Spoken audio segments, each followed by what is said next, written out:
सामने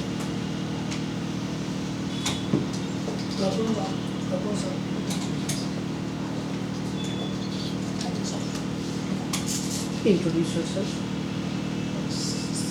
सर मेरा नाम साउथ कुमार है। मैं बिहार राज्य के जम्मू जिले का स्थायी निवासी हूँ। सर मैंने अर्थशास्त्र में स्नातक किया है। सर मेरा ऑप्शनल अंडरस्टैंडिंग है लेकिन आप भी कुकिंग है। अच्छा, बहुत यूनिक हॉबी है आपका।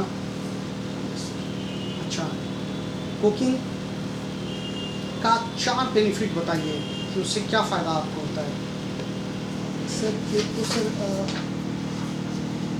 तो सर बॉन्डिंग काफ़ी अच्छी होती है। सर जब मैं कोई अच्छा खाना बनाता हूँ सर तो दोस्तों को बुलाता हूँ सर, तो काफ़ी अच्छी बॉन्डिंग होती है सर। मैं भी सर जब मैं ऑफिस ज्वाइन करूँगा सर कभी और अपने सीनियर्स को बुलाऊँगा सर, दोस्तों को बुलाऊँगा सर, जो मेरे जूनियर होंगे सर उनको बुलाऊँगा, तो एक बॉन्डिंग अच्छी हो जाएगी सर।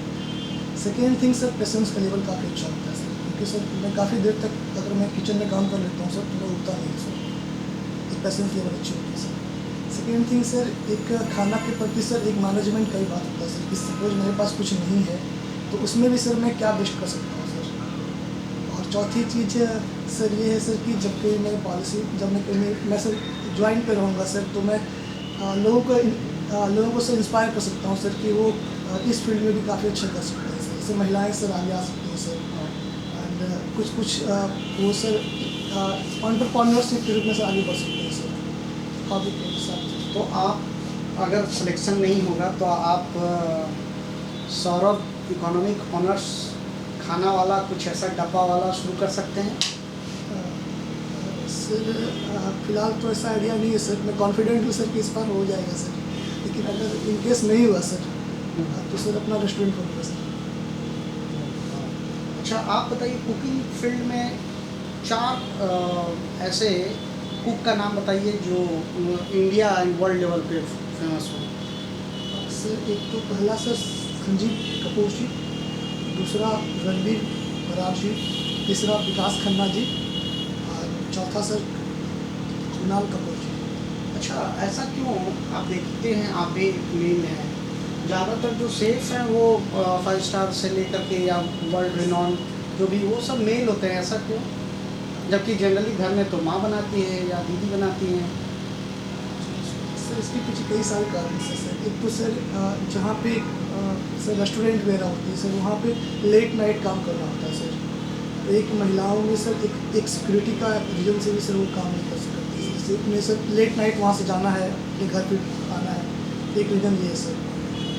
दूसरी बात ये है सर कि फैमिली का सपोर्ट भी बहुत कम मिलता है सर कि वहाँ का इन्वायरमेंट कैसा होगा, लोग वहाँ पे कैसे होंगे, और वहाँ पे सारे मेल लोग होते हैं तो आप वहाँ पे काम नहीं करना।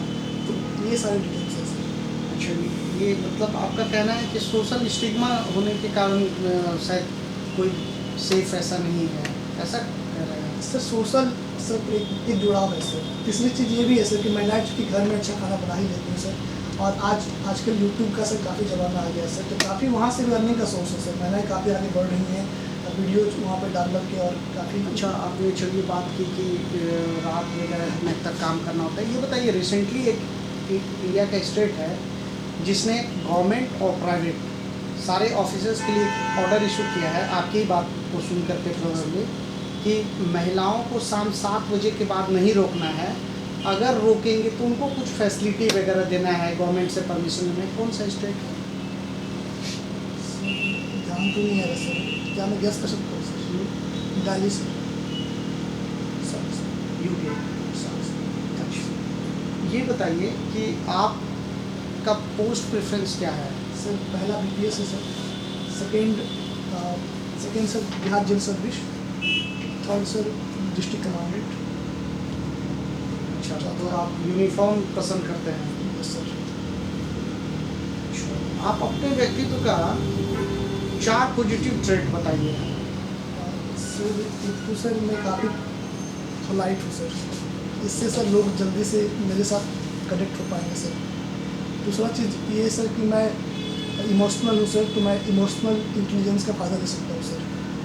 लोगों को सर बेटर एक कनेक्टिविटी सर वो भी अच्छी होगी sir. Third one sir, decision making sir मैं बेटर कर सकता हूँ सर। अपने जो बाइसेस है सर, पर्सनल बाइसेस को साइड करके भी सर मैं अच्छा फैसला कर सकता हूँ सर। और चौथी बात ये सर कि मैं हार्ड वर्किंग हूँ सर, मैं काफ़ी काम कर सकता अच्छा, आप एक बात बताएं, आपने कहा कि आप इमोशनल हैं, तो आप इमोशनल होंगे तो आप तो गलत, इसमें यूनिफॉर्म सर्विसेज जो होती है हूँ। उसमें जनरली ये माना जाता है, जैसे आप पुलिस हैं तो कभी कोई हार्डकोर क्रिमिनल रहेगा, वो भी शुरू में बोलेगा कि मैंने तो कुछ किया ही नहीं है साहब, तो आप तो फिर आपको लगेगा ये रो रहा है तो सही रो रहा है, आप भी इमोशनल हो जाओगे, तो कैसे पकड़ोगे फिर उसको?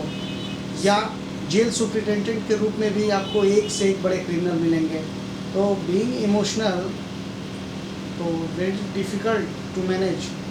सर आपने तो आपका स्ट्रेंथ है या वीकनेस है? सर ये मेरा स्ट्रेंथ भी है सर, और समटाइम वीकनेस भी हो जाता है सर। तो और वीकनेस क्या है? चलो आप अपनी वीकनेस बताओ, दो। सर एक तो वीकनेस इसी को मैं सर रखना चाहूँगा सर कि इमोशनल में सर तो कभी लोग इसका फ़ायदा उठा लेते हैं सर। इस पे सर ऐसे सर मैं सीख जाऊँगा सर कैसे इसको इंटेलिजेंस के रूप में इस्तेमाल करना है सर। और दूसरा चीज़ है सर ये है सर कि मैं फूडी किस्म का व्यक्ति हूँ सर, तो थोड़ी तबीयत ख़राब हो जाती है सर कभी कभी, लेकिन सर ये भी सर कंट्रोल कर लेता सर। आपके नाम का क्या मतलब होता है सर? सर सौरभ का मतलब होता है सुगंध सर, फ्रेग्रेंस सर। अच्छा सर। आपका ग्रेजुएशन किस ईयर में कंप्लीट हुआ है? 2017 में ग्रेजुएशन सब्जेक्ट क्या था आपका? नाम इकोनॉमिक्स।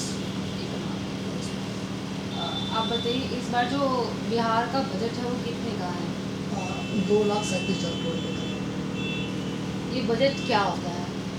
बजट होता है मैम कि सरकार एक वर्ष के लिए भी हम जो अपने आय और व्यय का जो पूरे लेखा जोखा रखते हैं वो बजट होता है। एक जीरो बजट आज लगाया हुआ है, ये पूरी जीरो बजट लाने के पीछे क्या कर रहे हैं? मैम जीरो बजट हम इसलिए लाते हैं मैम ताकि हम ये डिसाइड कर सकें कि हम जो भी पॉलिसी बना रहे हैं उसका मैक्सिमम यूज हो सके। हम फिर उसमें शुरुआत से देखते हैं सारे पॉलिसी को, सारे डिसीजंस को कि हमने क्या डिसीजंस लिए और इसका क्या आउटपुट हो रहा है। इसीलिए जीरो। शुरुआत से डिटेलों से देखते हैं इसमें। अच्छा, जीरो बजट लाने के बाद क्या बिहार को फ़ायदा हो सकता है?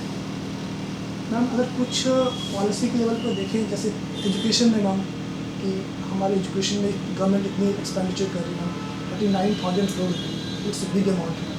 इसके बाद भी अगर कई सारे रिपोर्ट्स बताते हैं कि बिहार के एजुकेशन सिस्टम काफ़ी ख़राब है। अगर हम फिर से इस पर विचार करें मैम, फिर से इसमें पॉलिसी को चेंज करें ma'am, than definitely will get some benefit. आपने बताया बिहार का एजुकेशन सिस्टम काफ़ी ख़राब है, पक्का श्योर है कि काफ़ी ख़राब है? मैम ये मैं नहीं कर रहा हूँ मैम, नीति आयोग की रिपोर्ट और भी कई सारे सेक्टर जो रिपोर्ट्स आती हैं वो भी बता रही हैं कि हम काफ़ी पिछड़े हुए हैं एजुकेशन क्वालिटी लेवल पे मैम काफ़ी पिछड़े हुए हैं। ऑफिसर बनने के बाद एजुकेशन सिस्टम को ठीक करने के लिए आप क्या करना चाहेंगे? मैम काफ़ी सारा सुझाव देना चाहूँगा मैम। एक तो मैम जहाँ पे मैन पावर्स की कमी है मैम, बिहार में सबसे बड़ी कमी है मैम, वहाँ पे मैन पावर्स को दिया जाए मैम, जैसे टीचर्स की सबने काम किया है। दूसरी बात ये है मैम कि जो टीचर्स एग्जिस्टिंग है मैम उनको नॉन टीचिंग वर्क में शामिल ना किया जाए, उनको जो कोर एरिया है मैम वहाँ पे काम करने दिया जाए। तीसरी चीज़ मैम कि जो टीचर्स काम कर रहे हैं मैम उन्हें मोटिवेट भी करने की ज़रूरत है मैम। ऐसे टीचर्स जो बहुत अच्छे काम कर रहे हैं उन्हें पहचान दें मैम, पर जैसे पहले था मैम। और चौथी चीज़ मैम ये है कि मैम इंफ्रास्ट्रक्चर काफ़ी प्रॉब्लम है बिहार में, तो इंफ्रास्ट्रक्चर काफ़ी अपने बढ़ाने की। आपको अगर कहा जाए कि मुख्यमंत्री को सलाह देना है तो आप कौन सी चीज़ सलाह देना चाहोगे? पहला सलाह तो यही होगा मैम कि जो टीचर्स और स्टूडेंट्स, क्योंकि टीचर्स रहेंगे मैम तभी बच्चे पढ़ पाएंगे मैम, टीचर की संख्या काफ़ी कम है मैम बिहार में, उसको भरा जाएगा प्रायोरिटी के बेस पे। अच्छा, एक क्वेश्चन मैं पूछना चाहूँगी। जी मैम। भारत सरकार द्वारा एक डिसीजन लिया गया है गेहूं के निर्यात को बैन किया जा रहा है, यस मैम। और देखा जा रहा है कि मैक्सिमम जो कंट्री है वो अपना खाद निर्यात पे रोक लगा रही है, इसके पीछे क्या कारण हो सकता है? मैम काफ़ी सारे रीजन्स हैं मैम, जैसे इस बार की गवर्नमेंट ऑफ इंडिया की रिपोर्ट करती है मैम कि हमारा जो गेहूँ का प्रोडक्शन हुआ मैम उसका लक्ष्य था 11 करोड़ टन, और जो उत्पादन की संभावना है मैम वो 10.45 करोड़ टन है मैम, ऑलमोस्ट 50 लाख टन इस बार कम हो रहा है मैम। सेकेंड थिंग मैम ये है कि कोविड बार आ रहा है, कोविड के वेव रिपीट कर रहे हैं मैम, हमारे मानसून भी काफ़ी अनसर्टेन है मैम।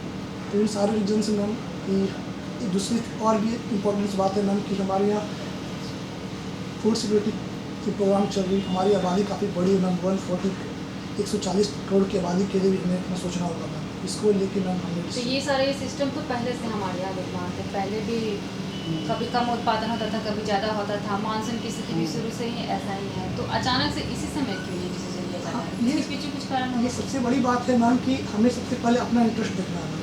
अगर हमारे यहाँ भोजन महंगा होगा मैम तो लोगों का हेल्थ पे इसका इम्पैक्ट पड़ेगा मैम। सबसे बड़ी बात ये है मैम, अगर भोजन नहीं मिलेगा जैसे श्रीलंका में हाल हुई मैम, लोग सड़कों पर आ जाएंगे मैम। फिर एक वर्ल्ड लेवल पे भी तो ये डिसीजन लिया जा रहा है। हाँ, ले जा रहे हैं मैम, क्योंकि हर देश को पता है कि जो सप्लाई है रसिया से यूक्रेन से वो बंद हो चुका है, सप्लाई चेन बाधित है।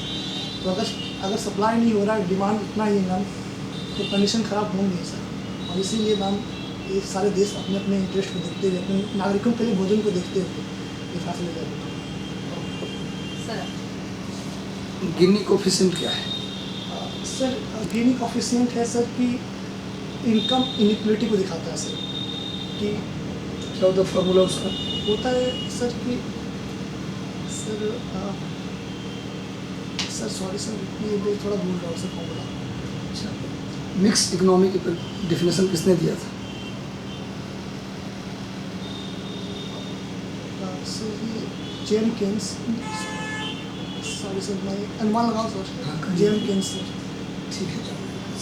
पूंजीवाद, साम्यवाद और मिश्रित अर्थव्यवस्था, हाँ सर। तीनों में सबसे बेहतर आपको कौन सा, अगर आपको अपनाने के लिए कहा जाए देश के मुखिया के तौर पर आप, हाँ सर। तो किसको अपनाना चाहेंगे? सर मिक्स्ड हमारे यहाँ है सर, और मैं चाहूँगा सर कि मिक्स्ड आगे और बढ़ते गए सर। मिक्स्ड में भी सर पूंजीवादी अर्थव्यवस्था हो सर, लेकिन अगर हालात ख़राब हुए सर, अगर गवर्नमेंट का इंटरवीन करना पड़े तो गवर्नमेंट को इंटरवीन करना चाहिए सर। मैं इसका अच्छा, ऐसा देखा गया कि बैंकिंग का जो रैंक जारी होता है दुनिया की पावरफुल बैंक्स, उसमें चीन के टॉप 10 में 3 बैंक्स आ जाते हैं और टॉप 50 में इंडिया का कोई बैंक नहीं आता। इसके पीछे क्या क्या वजह मानते सर हैं? एक तो सर हमारा जो बैंक है सर, उनकी कैपेसिटी काफ़ी कम है सर। छोटे बैंक हमारा डिवाइड ज़्यादा है बैंक से, इसी को लेकर सरकार अभी बैंक को मर्ज कर रही है सर। कर दिया। हाँ, काफ़ी सारे बैंक को मर्ज कर दिए सर। 27 बैंक्स थे और अभी शायद 12 बैंक्स हो गए sir. I am not sure sir अभी की स्थिति क्या है। 12 बैंक्स कुछ दिन पहले थे सर। और सर इसलिए सर जब बैंक मर्ज हो जाएंगे सर, बड़ी बैंक होंगी सर, उनकी जो अपनी कैपिटल है सर वो काफ़ी बढ़ जाएंगे सर। और इस प्रकार सर अंतर्राष्ट्रीय स्तर अच्छा, पर बैंकों के राष्ट्रीयकरण जो किया गया 2 बार, कब कब किया गया? सर 14 जुलाई 1969 में एंड एक बार 1980 में सर। कितने बैंक हो गए थे नेशनलाइज? सर पहली बार में 14 बैंक्स को किए गए थे और सेकेंड टाइम में सर 6 बैंक को। उसका क्या फ़ायदा हुआ था? सर इसका फ़ायदा ये होता सर कि पहले बैंक सिर्फ अर्बन एरिया में काम कर रहे थे, उनका रूरल रीजन्स नहीं था सर। इसके बाद बैंक ग्रामीण क्षेत्रों में भी प्रवेश किए, वहाँ पे लोगों को लोन दिए, वहाँ पे एक्टिविटी बढ़ी एंड फाइनेंशियल इंक्लूजन की जो बात करते हैं सर, उसमें काफ़ी हेल्प हो सर। अच्छा, डिफरेंशियल इंटरेस्ट रेट क्या होता है? सर डिफरेंशियल इंटरेस्ट रेट है सर कि जब हम डिफरेंट कस्टमर को अलग अलग दर पे सर हम लोन देते हैं।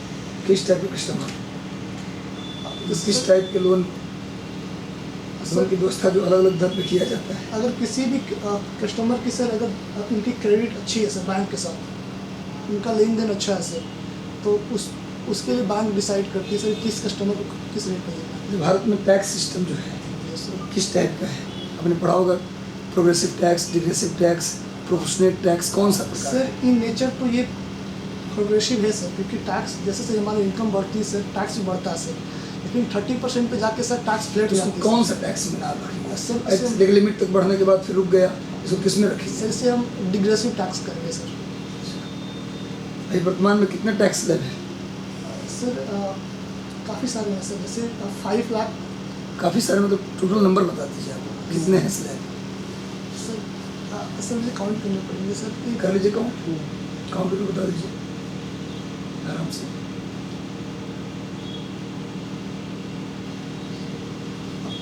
सर 6 कौन कौन है?